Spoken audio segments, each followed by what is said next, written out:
We want to thank all our viewers for joining us online, Rush TV. We know after Carnival, we tend to do a synopsis as to what took place for Spice Mass.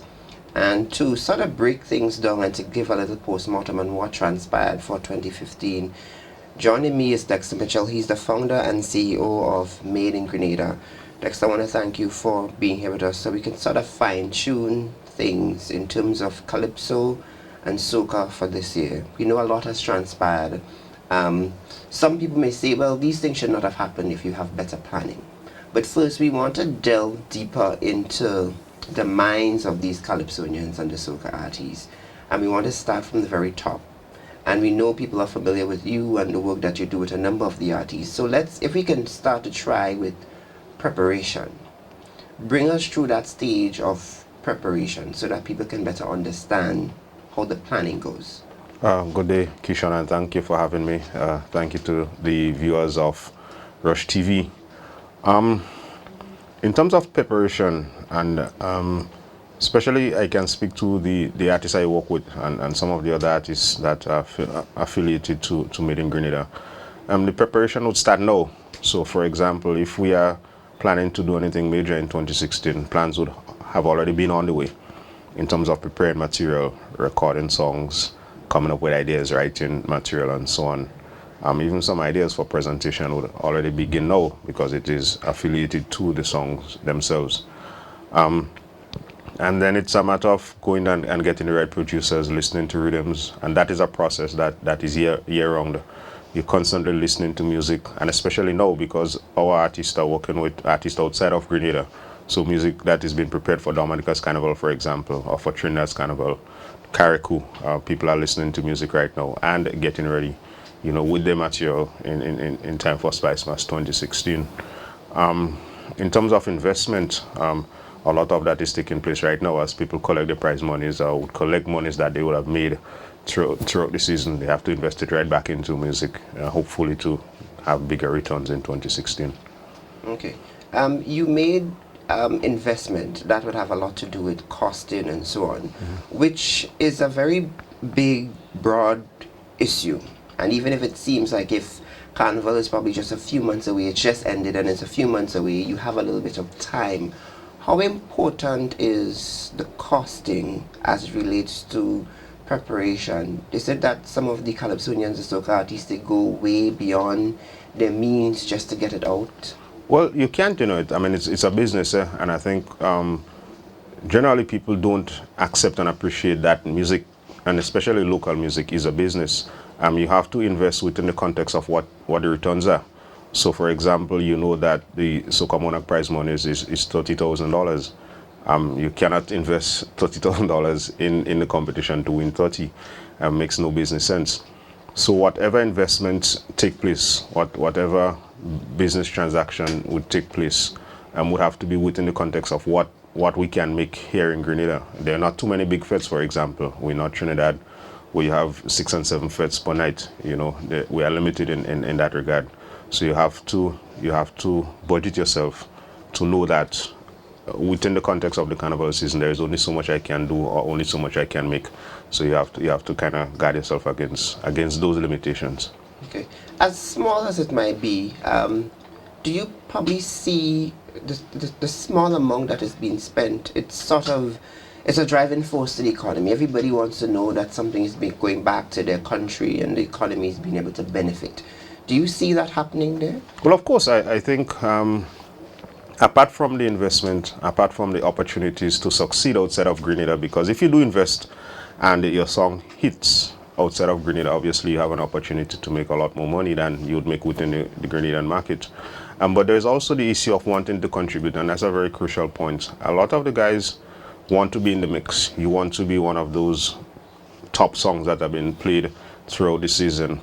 So apart from making the finals or making the semifinals of the major competition, you kind of still want to be in the mix, or you can, tap yourself on the shoulders and say, yes, I've made a contribution towards Spice Mass.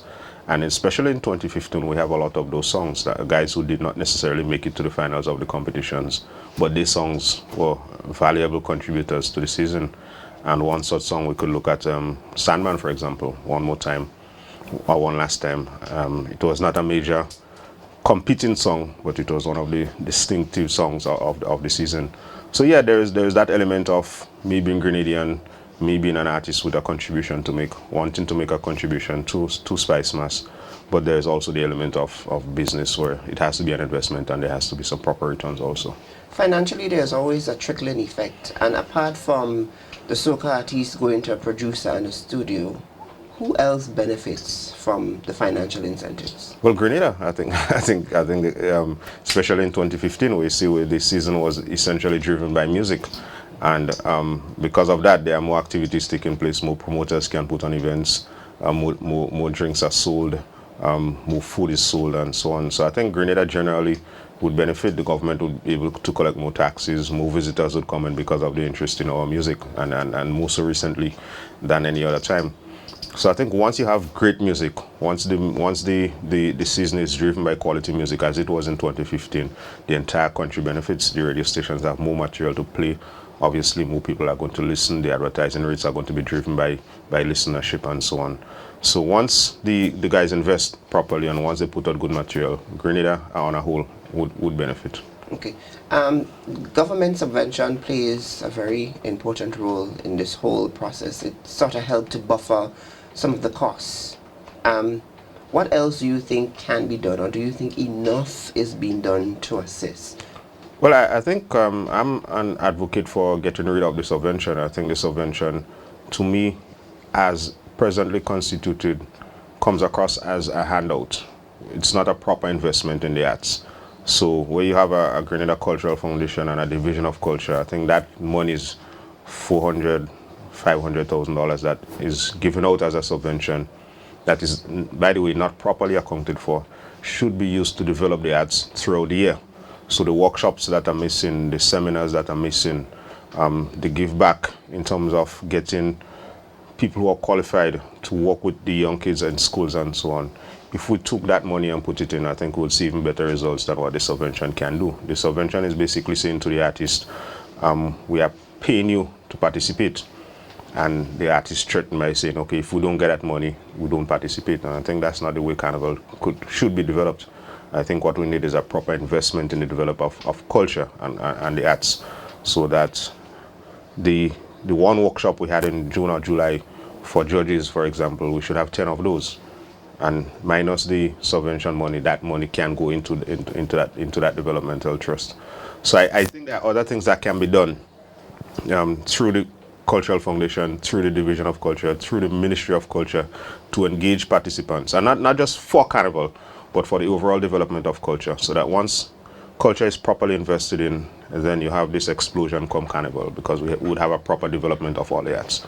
But to just hand out monies at Carnival season, that is not lending itself to development. You seen promoters and calypsonians and soca artists being able to work together? Yeah, I think this year was an excellent year for that. I think more so than any other year, promoters understand their role. The artists are now taking the business seriously. I think gone are the days, and finally, gone are the days when a promoter can just list a group of artists on an ad and expect them to show up and pay them whatever it feels like. A lot of artists did not go to events this year because they were not properly booked. And if you heard an artist advertise for a show, it means that he was properly booked, he was properly contracted, he was properly paid. And a lot of artists took the stand this year that they are not going to continue down that road. Cannot put, XYZ and more and expect an artist to show up. You actually have to properly book that artist. So I think we are working together better in that regard, even for the outside market, where guys are not going to buy their own tickets to go to Liberty, for example. If you want an artist to come, you have to book them and bring them up. So that is really, really good for the development of the not just soca and calypso, but the general entertainment business here in Grenada. Okay. For the average person on the street who may not be able to understand all the intricacies of the art form and how they function, it's like running a business. They may say, oh, every year Carnival come and go and they make the most noise because they need money, as you rightfully say. Gone are the days subvention should have been a thing of the past. The frustration, why does it always have to get so frustrated at some point? Because there's no planning. For Carnival to succeed in Grenada, it has to have full-time attention, where you have a functioning office year-round dedicated to the development of the arts. Not just Carnival, because I believe that Carnival should be a culmination of all the work that we do culturally, so that come July, August, we see this explosion of everything, all the work that we had put together over the previous 9 months. But to start to plan in June and July, to rush in May to launch and to come up with a theme and so on. That is why we end up in all that confusion. And mind you, the participants, the major stakeholders, be it Pan, Massa, Calypso, they don't have that luxury of starting in June. They would have to start, like I said, now, September, to begin preparations for next year. So that when the Carnival Committee or whoever it is, whatever designation, decides to come at you in June and they are not fully prepared, it would lead to frustration. At that point, you have to be able to say to the stakeholders, we are ready to take you on. We have planned ourselves as much as you have planned, and we are ready for what you have to offer. But in most cases, the participants, the stakeholders, even the audience, is way advanced of the Carnival, way advanced ahead of the Carnival Committee, and it just leads to frustration right across the board. Okay. As we talk about frustration, we all heard of the incident with the Calypsonians and the soca artists not receiving their subventions and not wanting to dip and so on, etc. Knowing your expertise and your level of experience, being a part of the Carnival Committee back then, did you foresee something like that happening? And do you think it should have gone to that stage? Well, it wasn't lack of payment of subvention, it was the payment of the appearance fees. And based on my experience, it was rather shameful that it got to that point. When I got involved in Carnival 2004, one of the things I did to lengthen the season was to extend the period between the preliminaries and the semis. So you have a 2-week period between the end of the preliminaries and the semifinals, and a further 2-week period between the semifinals and the finals. That would give us enough time to create some excitement about the show, create some hype, to advertise, get more people to the venue, but also to take care of the administrative work, so that at the end of the semifinals, going into the semifinals, we know who the 30 or 32 artists are. So the checks can be prepared. So immediately following the show, if there's one artist who didn't show up, then you just scratch that check. But by the Monday after the semifinals, soca being Friday, calypso being Sunday, you can call the artist in on Monday and properly hand them the checks. You don't need a week and a half to prepare checks. The checks can be prepared beforehand because you have the names of the participants. So it was rather shameful, and I must applaud the younger artists, especially the soca artists, for the stand that they took, that, they were not prepared to move forward unless they were treated with respect. And it was more so about respect and less about money, although there's an increase in appearance fees attached to the entire process. But it's just the lack of respect and how the artists are treated. Lack of preparation. So, for example, you had the dip for positions being done a day before the finals, when you had an entire 2-week period to get that done. There wasn't hardly any promotion of the shows and so on. So, it goes back to the previous question. It's just that general lack of planning. People who don't know what they are doing, and it's going to lead to frustration, especially when you, as an artist, you are investing $10,000-$15,000 in your craft, and to run up against a committee that has no idea what it is doing. Okay. What is probably what you would term a workable solution, both on the part of the Calypsonians, the soca artists, and even the SMC themselves? Well, the workable solution, and I've been very clear about that all season, is we have to clean house. The people who are at the helm of Carnival in 2015 either do not care or don't know, or both, and that is very frightening. So I think we need to start over, develop a 3 to 5 year plan for Carnival. How do we move forward? How do we plan to get to where do we want to get, the targets that we set? I think we have to work through the Cultural Foundation. I think we can all agree that the advent of the SMC, Spice Mass Corporation, has been disastrous for Carnival. It has gotten progressively worse year in, year out. Since the Spice Mass Corporation came into being, I think it might have been 2012 or 2011. So it means a complete clearinghouse, repeal the Spice Mass Corporation Act, expand the Grenada Cultural Foundation with qualified persons who have degrees, persons who are qualified in events production, events management, in marketing of events and so on, and have a workable group of individuals who can undertake the development of culture year-round. and are able to deliver on that explosion come July and August, because it's not just Carnival. It's we see the expansion of Caracas Carnival, for example. We see how defunct the community events are coming: Rainbow City, St. Patrick's Day, St. Mark's Day, and how do we walk along with the other groups that are successful? So, for example, the guys among Morris and the wonderful job they're doing, Shanty Mill and the Shanty Fest, and how can we incorporate all of that into a wonderful working body of entertainment and culture and music and excitement for Grenada? Because all the elements are there. It's just that that body, that head, which represents SMC, cannot function, does not seem to know what needs to be done and how to get it done. Is it there? You think it's a lack of consistency? Because each year you find you have different people doing different things, so there's no level of consistency, or it's just some may say maybe this SMC should not be government operated, or it should be a non-governmental influence? Well, I don't think it should be influenced by government. Obviously, there is some government involvement because the group or whoever the body is would have to be selected by government. The funds to fund the year-round existence of a cultural foundation obviously would come from government, so it has to have some government influence.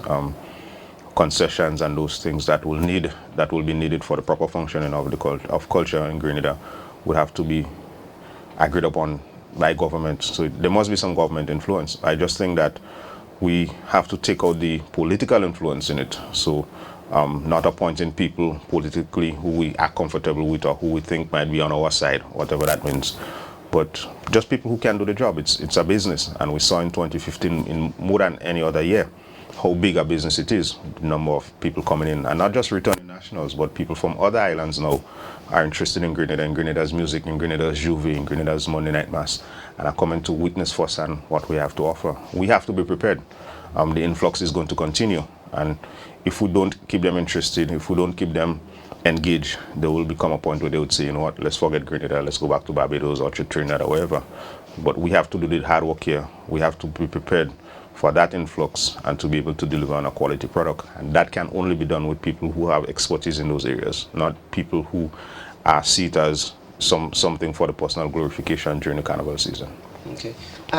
We have some young artists this year, and many people may say, what seems to be happening with the older ones? We have seen a Jamo back into the Marsh Gras, and a lot of people say, would we ever see a Baby Killer back in competition, etc.? Is it that you of the impression that every carnival you have this heavy influx of foreign artists, and like a year of 2015 when you would see improvement, you would see, you know, promoters working better with the local artists? Do you think probably that's like a distraction, that I'm not getting the respect I deserve on a Soca Monarch stage, so I would prefer to just maybe sit on the sideline and take whatever I can get that is off on the outside?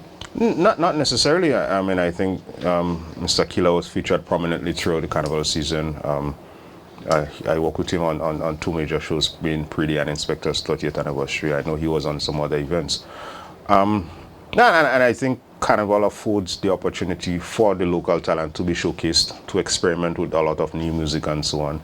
And because of the influx of visitors, promoters from other parts of the world, you can actually use the opportunity to sell yourself.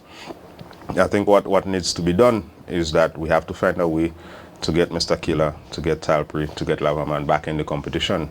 You look at Trinidad, for example, and when there was a decrease in the interest of Soca Monarch, the international Soca Monarch, Mr. Monroe was able to find a way to get Marshall Montano back into competition. He increased the prize monies, made it attractive to Marshall, of course, and he was back in competition and rejuvenated the competition. And I think that we kind of need that here in Grenada. We had a good competition in the top 4 or 5 guys. We're expected to be the top 4 or 5 guys, and then thereafter, you know, it's not much of a competition. So I think we need that rejuvenation of energy. I mean, imagine Talpri going up against Mr. Killer in a very heated competition for the Soca Monarch title, and Lavaman being there also, and the Inspector is still a factor, and then you have the young guys, Boise and Muddy Squeezed and Lonely Spark and Electrify and whoever the newcomers might be. I think we need that, and we need to increase the prize monies, make it more attractive, and I think that is one of the drawbacks of the organization, that they do not respect the artists enough to believe that the artists deserve more than they are actually getting right now. And I know we see the numbers. There were over 8,000 people at Soca Monarch this year, and they were drawn to Soca Monarch by the artists who should be benefiting from the shows, you know. So I think we have to find a way to make the competition attractive to Mr. Killer, to Talprey, to Lavaman, and find a way to get them back into competition. With the prize monies being a factor, do you think the Soca Monarch, the content probably needs to be tweaked a little? Because when you look at Trinidad Soca Monarch, you get the impression like it's a fete, although it's a competition. You feel like you're in a huge fete with all these big stars. Do you think that a similar approach is needed, and can we really afford it?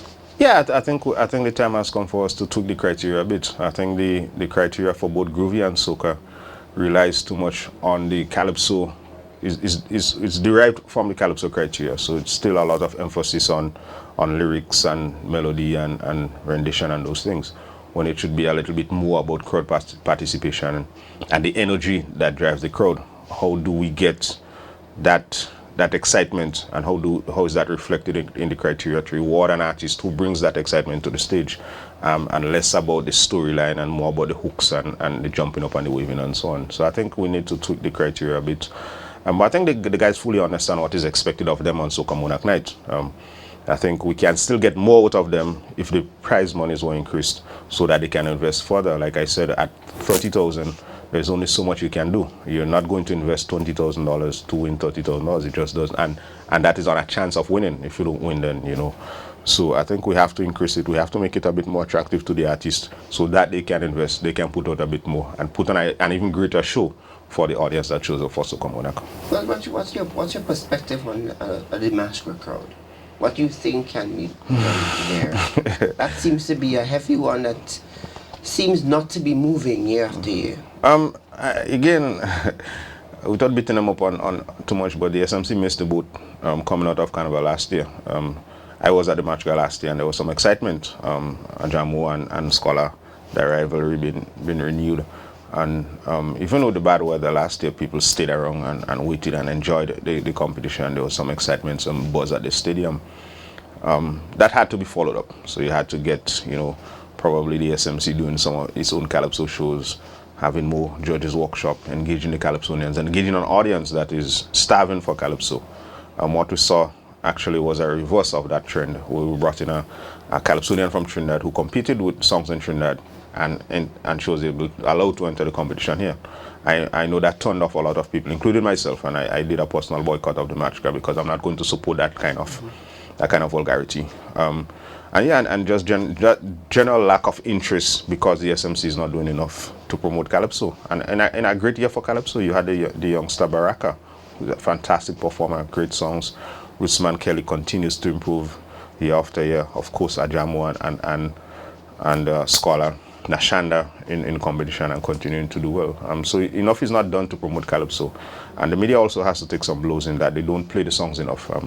You can count on your fingers the announcers on the radio stations that, you know, create segments for calypso, but just generally playing calypso and enjoying local calypso, that is missing, and that helps to drive the competition. The same way they play, the focus on Soca Monarch helps to drive the Soca Monarch competition. We also need that for calypso. We need to hear calypso. People need to know that there are wonderful songs. You go to the semifinals and you hear some great songs, and you wonder where are those songs. So I think we need that drive, but the organizing committee also has to put some emphasis on not just calypso during the calypso season or during the carnival season, but what can be done in terms of calypso shows, working with the tents, bringing in some foreign calypsonians to generate some interest, to have some shows that people can come out and enjoy calypso. Right. Looking at 2 years from now, because I doubt anything would probably be done in the next couple of months for 2016, but if we were to look at 2-3 years down the road, what is it that needs immediate change in order for things to start looking better? One thing, well, two things. I'd point out two things for immediate effect. One would be the production of Juve. We have the best Juve in the world. Non-Grenadians tell you it's the best Juve in the world. So we have to produce Juve so that people can actually see Juve, can see what the jab bands look like, can see what all this excitement is about, instead of just having people wandering all over the place. I spoke to a jab aficionado after Juve, and he was saying that he didn't know when Juve started. They were just standing around. There's nobody to signal, okay, this is when Juve starts. And we've come from a tradition of having the cannon go off on the 4th and so on. So we need to get back to that there's an official start to Juve, and you can feel the energy and the vibe of Juve and the jab movement and so on. So that has to be organized and produced. And we must bring all the bands to St. George's on Carnival Tuesday. All the mass fancy bands and traditional bands must come to St. George's. The same way we have a national calypso competition, a national soca competition, a national pan competition, a national queen competition, and they all come to St. George's to be adjudicated. We must do the same for mass. We can no longer present mass as 4 or 5 bands from town. And if you go around the country on Carnival Monday and Tuesday, you will probably get a total of 22 to 23 bands, including the traditional and fancy bands. Imagine the spectacle that would be on the streets of St. George's on Carnival Tuesday, an entire day of mass starting at 10 a.m. in Montrouge, parading along the Grand route into Tantin, and just allowing people to have a wonderful time jumping up and getting their money's worth. Costumes are as high as $1,000 right now. You can't get 2 hours in the afternoon on Tuesday afternoon. That's not sufficient, you know. So those are the 2 major changes I would make immediately. I would also include the increase in prize monies for soca to get some of the guys, like I mentioned before, back in competition, create more excitement, give guys an opportunity to invest even more in the craft, put on a better showcase for soca Monarch. And obviously, there are things down the road. How do we improve on panorama and make pan more attractive and so on? What do we do with carnivals around the country?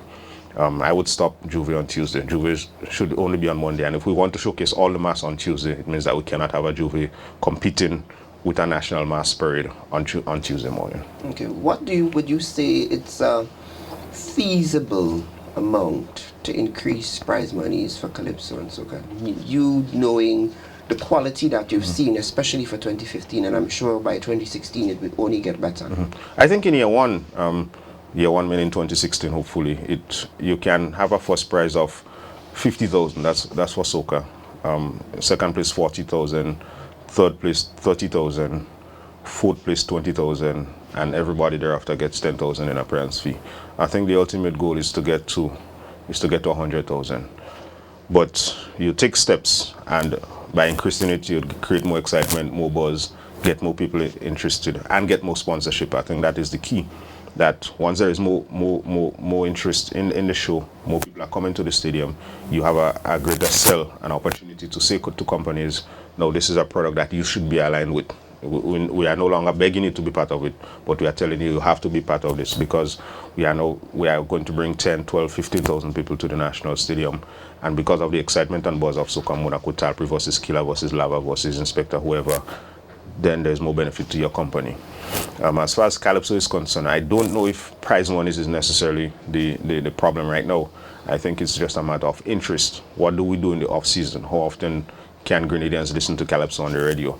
How often can we have Calypso shows that would generate interest in Calypso come Calypso season? But for now, I think the price structure at 50,000 for first place in soca would definitely be a start.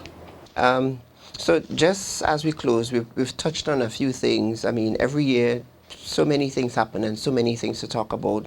But the real issue was, so just so that the public can understand, you know, the whole psyche of a calypsonian and a soca artist as they go into Carnival. And as you rightfully pointed out, it's not just they start in June.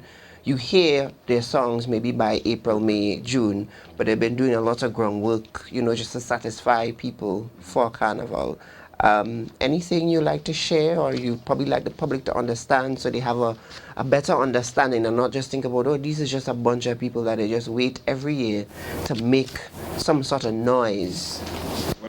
Yeah, one thing I would like to point out in relation to music and the artist is that Grenada as a state cannot afford, or is not in a position financially to advertise as we would like to.